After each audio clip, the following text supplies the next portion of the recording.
in neighbourhood planning, and Tarset and Gravestead was one of the case studies that I was researching for my PhD not that long ago.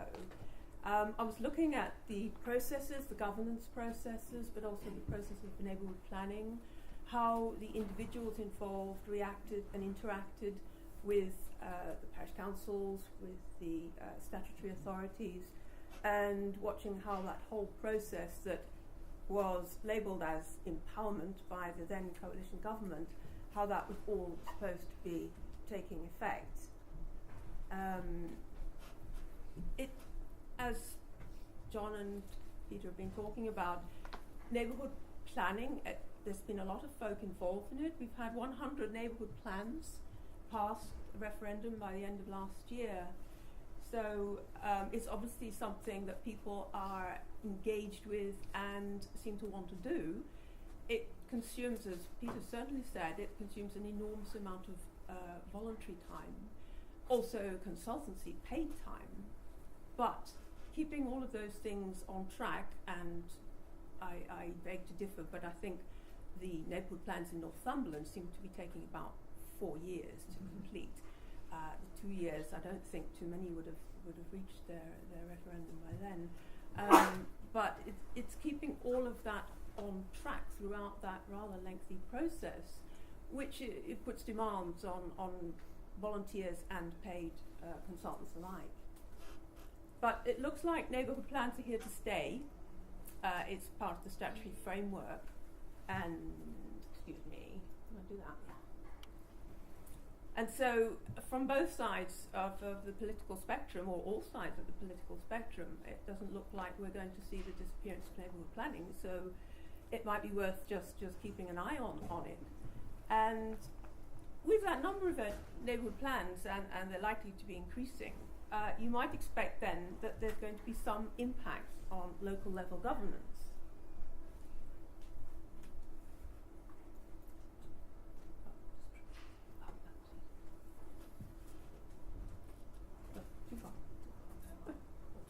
Yes. And just to go back a little bit, during the run-up to the Localism Act in 2011, the Green Paper was this whole vision of empowerment. Our vision of localism is where power is decentralized to the lowest possible level.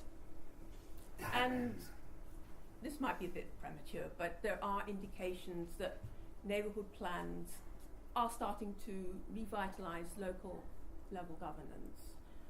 I don't know if we're getting that right, but I think one of the questions that comes out is how real is this empowerment? Just a few statistics, just a few details on how the Northumberland Frontrunner programme was set up. Allendale, probably everyone's heard about Allendale. That was adopted, that's been made, that was one of the first front runners. Alnwick, Peter's talked about Alnwick. Tarset and Gravestead, maybe not so many people have heard about that. That's in the southwest corner of Northumberland. Morpeth has just very recently produced its neighbourhood plan. It's been inspected, it's been examined, and it's had its referendum. Bramlington, well, that might take a little while longer yet. So that's just a kind of idea in spatial terms what neighbourhood plans in Northumberland as front runners kind of spread throughout Northumberland that these plans take. And the one I'm talking about, Tarset and Gravestead, it's about 204 square kilometres or so. I did quite a big stretch of countryside there, but amazingly only populated with about 300 people. We were having a bit of a talk about the governance and the setups. Probably most people are familiar with it, but I just wanted to distinguish between the parished areas, which have either a town council or parish council, which then has a steering group, which is, in the early days, it was always going to be parish council people making it up. And then the neighbourhood forum for the urban areas, and that is a little bit different, as you can see, in its structure and makeup. And as was mentioned, it doesn't have a pre-existing infrastructural institution there. It's something that has to be made. So you can see from the steering group side that from the parish point of view, it's ready-made, really. A few more bits of information about Tarset, a bit of a detail on the map. The population, well, it's sort of round about the 300 mark, as I said. It's made up of villages and hamlets, 204 square kilometres, and its location down in West Northumberland.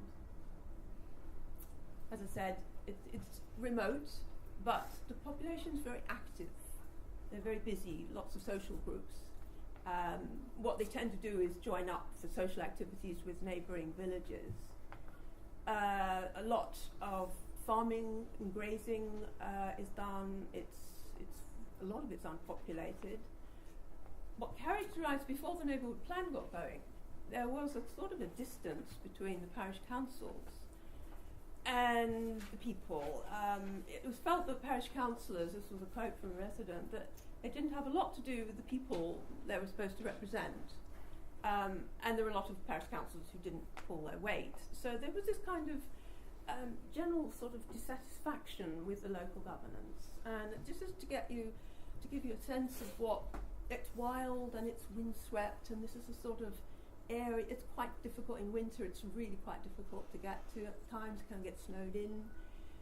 That photograph there suggests that it's a lot more densely, the housing is more dense than it actually is. A lot of it is very scattered. But it's one of the reasons, these big landscapes, it's what has drawn a lot of what are called blow-ins into the area. This is what draws them in. The feeling right at the outset, when neighbourhood planning was first broached, was, well, we don't really need a neighbourhood plan. We'll do everything ourselves, whatever we need to do. We don't see the need for a neighbourhood plan. We've got our own priorities. We'll just get on with doing them. But really it was a question of, well, yes, but that's all very well, but there's a need for a neighbourhood plan. And at that time, the national park was actually designated as a generic front runner. It then had to get quite busy identifying parish councils who would then take up the baton of running a neighbourhood plan. But in a sense, these neighbourhood plans, as in the case of Allendale, a bit further down the road, it was really a question of neighbourhood plans were being laid upon rural communities. And there was quite some resistance from the parish councils, and the parish chairman at the time said that he wasn't at all convinced that localism was going to do anything at all. It's just a government thing, and that level of cynicism was quite prevalent. But there was a process of persuasion from the parish council to persuade the parish council to actually get going, and to a degree this succeeded, and certain members of the community started to feel that this was an opportunity. I think there was a sense that there was some funding coming. They saw it as a chance to take a little bit of control. And this was certainly the case with another front runner up the road, that was Allendale. So what they did, these very gung-ho individuals, they went to the NNPA, they took the planning documents, as I said, and they made comments on them, and they started to take ownership of the planning process, the neighbourhood planning process. And this was really quite a turning point, because up to that point there'd been a certain amount of tension between the National Parks Planning Department and the steering groups and the parish council. And this was really starting to work its way forward. And the head of the planning of the park at that time publicly made the statement that finally, Tarset and Graystead has a strong and well-informed community that is involved in a range of issues, including planning, and so she actually gave them her blessing. But the thing that actually happened then was the need to formally appoint a steering group. At that time, CLT made it a condition that the steering group should really be made up of parish council members, and this is what Tarset did for the most part. It meant that the previous parish council chairman resigned quite suddenly, and a whole lot of new recruits came in. The recruitment process then, and I don't know if it's changed since, but it tended to be on the sort of tap on the shoulder style. It was more a question of people recruiting like. So it wasn't an open contested election of any sort, but those who were interested in taking the plan forward formed a steering group, and in this group there really wasn't much space for anyone who had any negative thoughts about neighbourhood plans. So just quickly to go over what did the Tarset and Graystead neighbourhood plan achieve. Well, it certainly got a change of leadership. The parish council had resigned, and on his resignation quite a few went with him. New folk came in.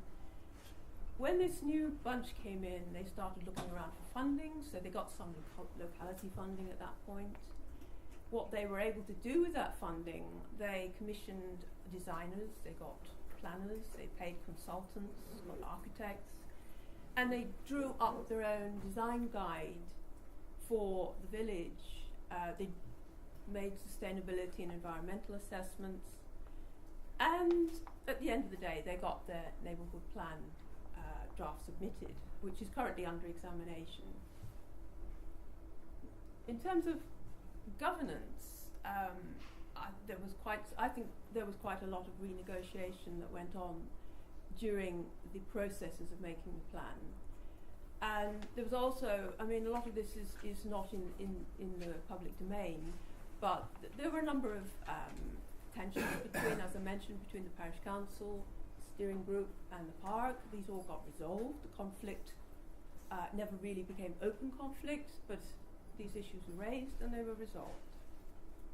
And so we changed from a parish council that was somewhat set against the idea of a neighbourhood plan to one that was for a neighbourhood plan. There was some capacity building at the local governance level because there were training opportunities which this group took up.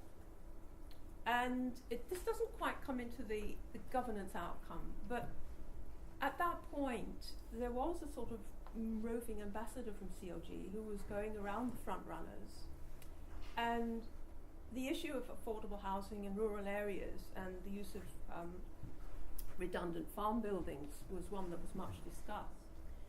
And the legislation that's just been passed about a month ago has actually changed this for a lot of rural dwellers. And so farm buildings and outhouses that used to need planning permission to be reused and repurposed, well, that isn't required any longer. So this is making quite a big difference to rural residents, especially in that area. So just to quickly wrap up, it's been a big challenge. The neighbourhood planning experience has been a big challenge for local communities. But it has, I think, energised local governance. And it's also shone a light on somewhat dark corners of parish council governance. A lot of people don't really know what parish councillors do.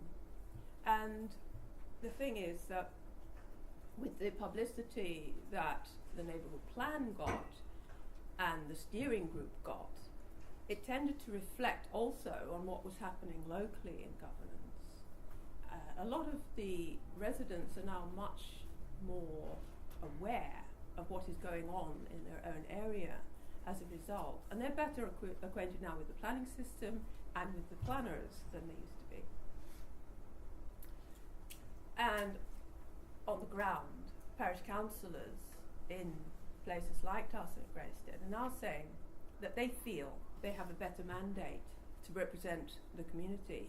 They've done the neighbourhood plan, and now they can go forward with other initiatives. Has this been empowerment? I think that's the question. But has there also been disempowerment? Who didn't get consulted, and who's not going to vote at the forthcoming referendum for Tarsen and Greysted? Those are things that I think also need a bit of an airing. And I think the problem with consultation events, and I think this was raised earlier, they tend, even the best run ones, they tend to be only ever partial exercises. There are going to be people who get left out of that. And I couldn't end without saying something about more research being needed here and monitoring. There doesn't appear to be a great deal of monitoring being done nationwide or across England on the neighbourhood plans. And I think there is much need to capture what's been going on before it all disappears into the mists of time. How has community capacity been enhanced by neighbourhood planning? I think we need to do more on that. And this burning issue of local empowerment, well, how is that working out? I think also the benefits of neighbourhood planning. How are these distributed at the neighbourhood level?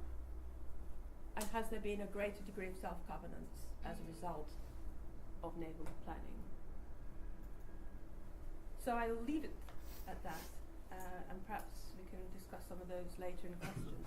Thank you very much, Liz. Thank you. Thank you for reminding us once again about some of these questions that we should really back on. And last, of course,